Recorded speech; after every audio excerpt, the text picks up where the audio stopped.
రాహుల్ గాంధీ మోడీ మిత్రుల విషయంలో కూడా మోడీ మొదటి నుంచి కూడా డిక్టేట్ చేశాడు. గుజరాత్లోనైతే మిత్రపక్షాలు అవసరం లేదు, కానీ 2014 నుంచి మిత్రపక్షాలు ఉంటే ఉండండి, పోతే పొండి అన్న ధోరణిలోనే మోడీ వ్యవహరించాడు.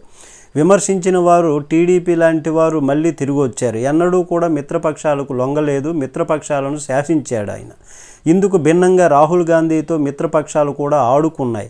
మమతా బెనర్జీ, కేజ్రీవాల్ లాంటి వాళ్ళు తాజాగా ఇండియా కూటమి మీటింగ్లో మల్లికార్జున ఖర్గే ప్రధానమంత్రి అభ్యర్థి అంటూ మాట్లాడారు.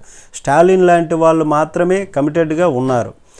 మిగతా ఇండియా కూటమి పక్షాలంతా రాహుల్ గాంధీ పట్ల, నాయకత్వం పట్ల అనుమానంగానే వ్యక్తం చేశారు.